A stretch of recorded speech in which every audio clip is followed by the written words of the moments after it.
अस्सलामुअलैकुम वरहमतुल्लाहि वबरकातुहू। जी प्यारे दोस्तों, मेरा नाम है master Sarfaraz royal tailor Nankana Sahib. आज मैं आपको दो चार फार्मूले पॉइंट आपको समझाऊंगा जिससे आपका तीरा जो आगे से लटकता है या गले के पीछे बैन के ऊपर या कॉलर के ऊपर तीरा बल खाता है या ऊपर कपड़ा चढ़ जाता है, वो चीज़ें समझाऊंगा।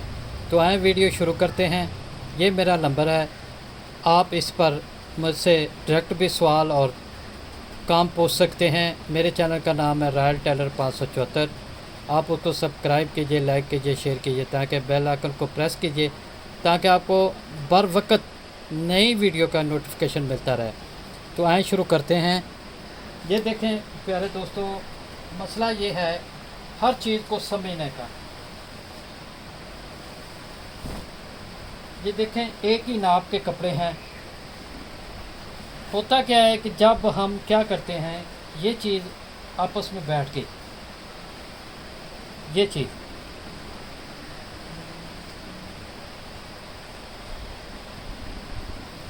प्यारे दोस्तों, हर चीज़ को समझा करें ताकि आपको हर फार्मूले की समझ आए।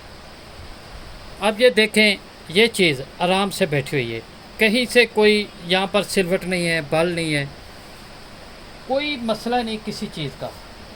ठीक है, सेंटर में देखें बराबर में सिलाइयाँ हैं। आप बताएं, अभी मैंने प्रेस नहीं की, कोई सिलवट या कोई बल या कोई चीज़ आ रही है तो मुझे बताएं। ये कैमरे की वजह से ये तो थोड़ा बहुत जो कपड़ा ऊपर नीचे होता है ना, इसलिए हो जाता है। आप देखें, इसको उठाया तो यहाँ बल आ गए, बिठाया तो ऐसे हो गए। तो ये चीज़ें आप समझें, इसको आपको बहुत फ़ायदा होगा। अब इसके ऊपर ये मैं चीज़ समझाता हूँ आपको। ये देखें, अगर हम चीज़ ये गला जो है, इसको हम अगर इसको छोटा काटेंगे,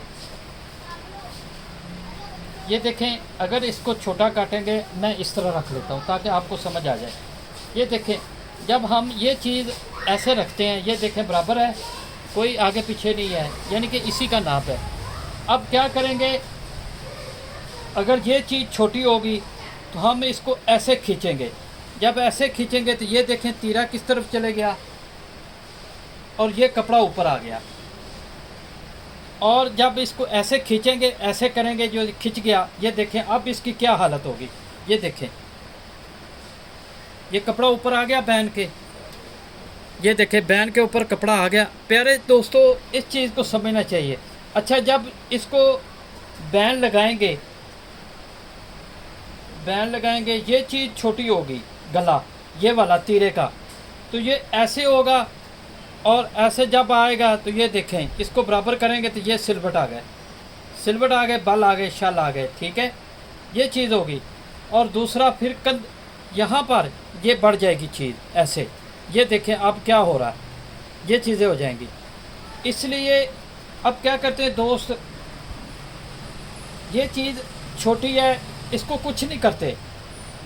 ये जो बैन की ये जो चीज़ है, तीरे की चौड़ाई इस तरफ छोटी रहती है, बैन लगने के बाद ऐसे बड़ी हो जाती है, ये सिलवट बल चल आ जाते हैं और कंधे से तीरा जो है नीचे गिर जाता है। एक बात।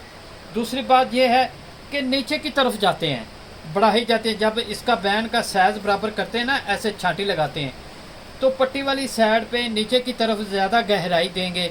उससे क्या होगा कि ये कमीज़ खींच के ऊपर आ जाएगी ऐसे, और यहाँ पर जो पट्टी के और बैन के साइड के ऐसे इस तरह बल और शल पड़ जाएंगे। तो इन दोस्तों, इन चीज़ों को समझने की कोशिश करें। हम इतनी मेहनत करते हैं, आपके लिए करते हैं। आप एक दफ़ा मेरे फार्मूले पे काम तो करें तो आपको इंशाल्लाह मज़ा आएगा। मेरे चैनल का नाम है रायल टेलर 574। तो मेरे चैनल पर आप हर तरह की कटिंग सीख सकते हैं। अब दोस्त क्या करते हैं, ये चीज़ है, ये है तीरा। ठीक है, अब यहाँ से यहाँ तक आधा इंच का फ़र्क डाल देते हैं। ये फ़र्क नहीं होना चाहिए। अगर आप फ़र्क डालेंगे तो यहाँ पर इस तरह, ये देखें, अगर इसको आधा इंच का फ़र्क होता तो ये चीज़ जो थी ये जहाँ आ जानी थी, अब ऐसे ऐसे, ठीक है, और ये चीज़ ऐसे हो जानी थी, ये नोक बढ़ जानी थी ऐसे, इस तरह। आप तजर्बा कीजिए, आप अगर आप तीरे को यहाँ से आधा इंच बाहर निकालते हैं, निकालने के बाद इसको देखेंगे तो इस तरह बन जाएगा ये चीज़, ये देखें ये चीज़ बन जाएगा। तो साफ ज़ाहिर है कि ये चीज़ कंधे से नीचे गिरेगी, एक बात। दूसरी बात क्या होगी, देखें ये हमारा है आर्मोल, बाजू का आर्मोल। अब देखें ये गोल है, ऐसे गोल है, तो जब ये नीचे से नोक ऐसे आएगी तो ये चीज़ आएगी ऐसे। अब देखें ये बल पड़ गए कि नहीं, ये कपड़ा इधर खींचेगा, ये कपड़ा इधर खींचेगा, और जो तीरा है वो इस तरफ आएगा, तो ये यहाँ पर बाजू की फिटिंग नहीं बैठेगी। कोई चीज़ भी अपनी जगह पे कमीज़ की बेहतर नहीं आएगी। आप लोग इंशाल्लाह इस चीज़ पे अमल करें कि तीरा बिल्कुल आपने स्ट्रेट काटना है। ये साइज़ आपका बैन का साइज़ बिल्कुल सही होना चाहिए, कोई फ़र्क नहीं आना चाहिए किसी किस्म का, उससे बेहतरीन कटिंग होगी। तो प्यारे दोस्तों, अल्लाह हाफ़िज़।